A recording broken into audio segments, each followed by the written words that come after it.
ცხონებული ლევან გაჩეჩილაძე, რომელმაც ძალიან დიდი ბრძოლა გაწია და იღვაწა სააკაშვილის რეჟიმის დასამარცხებლად და მე ვფიქრობ, რომ სათანადოდ არ არის დაფასებული ამ კაცის ღვაწლი და ბრძოლა და რომელმაც მოიგო არჩევნები. საპრეზიდენტო არჩევნები მოუგო მიხეილ სააკაშვილს, ნამდვილად მოუგო.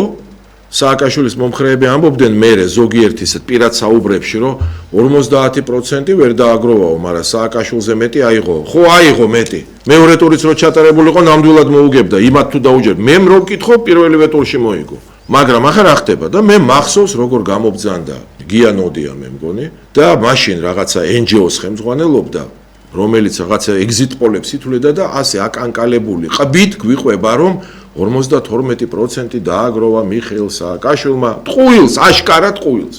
და ამის მერე ამ სრულიად უცოდინარ კაცს ნიშნავენ განათლების მინისტრად, რომ მთლიანად გააგრძელოს გრევა განათლების სისტემის. ეხლა ეს ბატონი გია ნოდია სამხედრო ექსპერტიც გახდა და გამოდის მე გუში ვნახებ მისი გამოსვლა იქ ფორმულაზე შეიძლება უფრო ადრე გამოვიდა და იქ გვიყვება ჭობს ესე იგი ეს ლიბერალია ტრამპი არ მოწონს ეთყობა და ჭობს აშკარად ყუილებს ყვება რომ აი რა იყო ამერიკის თურმე ირანში ამოცანა ამერიკის ირანში ამოცანა გია ნოდიას და ნოდიებს მინდა უთხრა საჯაროდ იყო გაცხადებული ინგლისური იცის ნოდია და უნდა წაიკითხოს საჯაროდ ამერიკის ისრაელის სხვა შორის მათი მოკავშირე დიდი ბრიტანეთის იყო რო იცოდეს ნოდია საჯაროდ გაცხადებული იყო მინიმალური ამოცანა ეს არის 11000-მდეა იქ თუ არ ვწდები 11000-მდე ობიექტი რომელიც უნდა მთლიანად განადგურდეს მთლიანად იყო 50000 ობიექტი გაცხადებული რომელიც უნდა განადგურდეს 50 მაგრამ მინიმალური ამოცანა იყო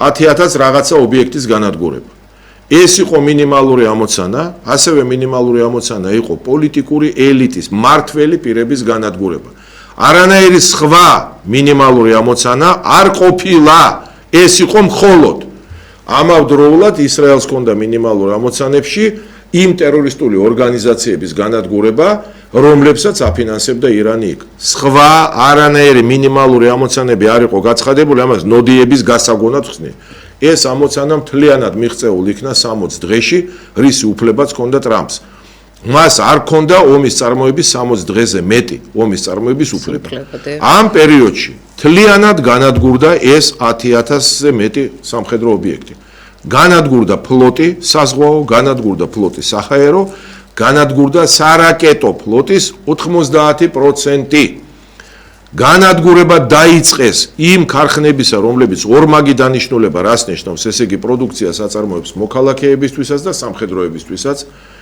ამ ქარხნების ასევე მოსპობილი იყო იმ ელიტის ყველა მთავარი მოქმედი პირი ეს ამოცანაც მიღწეული იყო და შემდეგ ეტაპზეც კი მოასწრეს გადაცვლა სადაც იყო უკვე ისეთი ობიექტები ხიდები ელექტროენერგიის მაგრამ იქ ირანმა ესენი უკვე მინიმუმს იქით იყო ამოცანები იქ ირანმა მიმართა ხრიგს 100000 კაცი მიიყვანა 100000 და დააყედა ეს ხალხი ამ ობიექტებთან და გასაგებია რომ ეს ქვეყნები ახლა არის დემოკრატიული ქვეყნები იმ ხალხს ვერ დაბომბავდნენ ასე რომ ამერიკა პირველი მინიმუმი ამოცანა მიღწეული იქნა ახლა ნოდია რო გვიყვება რომ თურმე მინიმალური ამოცანა იყო რომ რეჟიმი რაღაცას დათმობს ტყუილია ეგეთი მინიმალური ამოცანა არ არის იქ და არც ყოფილა დასახელებული მაქსიმალური ამოცანა იყო რეჟიმის თვლიანი შეცვლა მაგრამ ასევე ბატონმა ნოდიამ უნდა გააცნობიეროს და ნოდიებმა როგორ იყო ეს ამოცანა დასმული მხოლოდ იმ პირობებში თუ აღმოჩნდება ნოყიერი ნიადაგი რა არის ნოყიერი ნიადაგი რაც არ აღმოჩნდა იქ მე მომყავს სულ ავღანეთის მაგალითი და მე მგონი ამ ხალხს რო ვლაპარაკობა ვერ იგებენ რას ვამბობ ავღანეთი თავის დროზე ჯერ კიდე გიორგი სააკაძემ აიღო რო ამბობენ აუღებელიაო მაგრამ საბჭოთა კავშირმაც დაიპყრო ავღანეთი და ამერიკათმაც ორივე ქვეყანამ საბჭოთა კავშირმაც და ამერიკამაც რო დაიპყრო ავღანეთი ცდილობდა იქ თავისი ცივილიზაციის შეტანას ეს ბუნებრივია ვერც ერთმა ის ვერ გააკეთა ავღანეთში ცხოვრობს 20-ზე მეტი ესე იგი სხვადასხვა ეროვნებები სხვადასხვა ეთნოსები ტომები პირდაპირ ვთქვათ ჯამში 20-ზე მეტი არიან ესენი მარტო პუშტუნები კი არა მაგალითად ჩვენთვის ნობელი ყირგიზები ყაზახები თურქმენები ცხოვრობენ ტაჯიკები ცხოვრობენ მოკლედ 20-ზე მეტი არიან ესენი და სხვადასხვა ენაც აქვთ. კულტურულადაც არსებობს დიდი განსხვავებები მათ შორის და ავღანეთში არის აი ესეთი ეთნიკური, ტომობრივი, კლანური საგვარეულო მმართველობა და ეს მმართველობის სისტემა არის მე-9 საუკუნეების სისტემა. ვერც საბჭოთა კავშირმა და ვერც ამერიკის შეერთებულმა შტატებმა ვერ შეცვალა ეს სისტემა. საბჭოთა კავშირი ცდილობდა რომ საბჭოთა სისტემა დაენერგა, ამერიკელები ცდილობდნენ რომ დაენერგა ამერიკული სისტემა დემოკრატიული მმართველობის ვერ გააკეთეს. მაინც ის მე-9 საუკუნის კლანურ, გვარულ, ტომობრივ რაღაც ეთნიკური მმართველობის სისტემა. პოლიტიკური ვერანაირი ცვლილება. ვერ შეცვალეს ეკონომიკური ურთიერთობები, კაცო, ეკონომიკა ძირითადად ნარკოტიკების მოყვანაზე და რეალიზაციაზე ორიენტირებული. ესეც ვერ შეცვალეს. ვერანაირი თანამედროვე ეკონომიკური სისტემები, სადაც საქმეებს არ არჩევენ და ხალხს არ კლავენ, ვერ დანერგა, ვერც საბჭოთა კავშირმა, ვერც ამერიკამ. ვერც სოციალურ სფეროში ვერაფერი ვერ შეცვალა, კაცო, განათლების სისტემა ვერ შეცვალა თქო 50% მოსახლეობის კაცების ნახევარმა წერა-კითხვა არ იცის, ნახევარმა.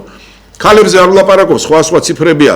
ზოგი წერს 70%-მა არ იცისო, ზოგი წერს 80%-მა, ზოგი წერს 95%-მა ქალების არ იცის წერა-კითხვა. ქალი საერთოდ სახლიდან ვერ გამოდის და ვერ შეცვალა ეს სისტემები, ვერც პოლიტიკური, ვერც ეკონომიკური, ვერც სოციალური, ვერც მეცნიერება, ვერც განათლება, მედიცინა, კაცო, მედიცინა. ეს სფეროებიც კი თანამედროვე წამლები ვერც საბჭოთა კავშირმა შეცვალა, ვერც ამერიკის შეერთებულმა შტატებმა. ამიტომ წავიდა საბჭოთა კავშირი ავღანეთთან. ამიტომ გაიქცა ამერიკაც ავღანეთთან. მენტალიტეტიც ვერ შეცვალა. აქ ჩვენ 50 წელი ვერ შევცვლით. იგივეა ირანში. ამ ომის პროცესში დაინახა ამერიკამ, რომ მენტალობა ირანელების არ არის ისეთი, რომ იქ ამერიკა შევიდეს და სახმელეთო ოპერაციაზე არც იყო ლაპარაკი, ეს უდავის საკითხი იყო.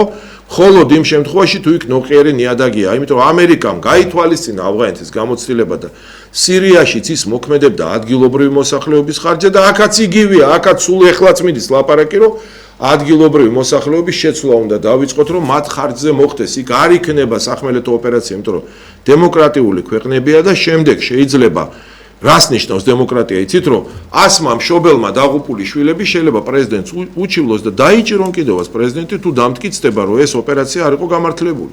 ამიტომ სხვა სამყაროა ის სამყარო და სხვანაირად მოქმედებენ და მინიმუმი სრულად მიღწეულია. ეხლა ორმოზის სრუტეო, კაცო, ორმოზის სრუტეს და მთელი პერიმეტრი დაბლოკილი ქონდა ამერიკის შეერთებულ შტატებს. და აქედან იგებდა, არ უშვებდა შიგნით გემებს და იქიდანაც ხო ვერ გამოვიდოდნენ. გასაგებია რომ აქ 25% თქვა ხევადი გაზის ამოძრაობს მაგალითად, ხო? ამერიკამო წააგო, ნოდია რა წააგო, ამერიკას თავისი ნავთობია, კაცო, რომელიც არ იცის ევროპაშიც უნდა და ყველგან რო შეიტანოს და შეაქვს კიდევაც. საერთოდ კაც არ ესმის საკითხები, რომელზეც ლაპარაკობს. ეს სრუტე დახურული რო იყო, ეს აწყობდა მხოლოდ ამერიკას და მხოლოდ რუსეთს. მაგრამ გაიხსნა, რატო გაიხსნა? ზეწოლა უზარმაზარი და იმიტომ იგივე ამერიკის შეერთებულ შტატებზე არის უზარმაზარი ზეწოლა. ამაშია საქმე, რომ ხვებიც ხედავენ, რომ ამით იგებ მარტო ამერიკა და რუსეთი და ამიტომ იძულებულიც არიან, რომ ეს გააკეთო. რატომ არ გრძელდება ომი? ისიც არ ესმით. არ არის ამერიკის შიგნით თანხმობა არც კონგრესის, არც სენატის, არც სრულიად პოლიტიკური საზოგადოების. ამიტომ ვერ გრძელდება ომი. არ არის შიდა თანხმობა. დემოკრატიული ქვეყანა კანონი კანონობს. აი ამიტომ არ არის და არა იმიტომ ვიღაცა მეუბნება ირანმა ომი მოიგო, კაცო, ფლოტი აღარ აყავს. არც საზღვაო, არც საჰაერო, არც არაკეტო, ამდენი რაღაც დაინგრა, ამდენი ლიდერი მოუკლეს, ომი მოიგო. ნუ აბა მე არ ვიცი, აბა ომის საგება რაღა არის. ესე იგი ამ ხალხს გონია რომ მაინც და მაინც უნდა დაიპყრონ თლიანად სახმელეთო ოპერაციით დაიპყრონ. აღარ არის ეგეთი ომები, აღარავის აღარ იპყრობს ასეთნაირად, ეს მარტო ჩვენ ვართ ისეთ გარემოცვაში, რომ იქით რუსეთი, იქით თურქეთი, იქით რომ ასე დაგვიპყრონ თორე სხვაგან ესე აღარ ხდება.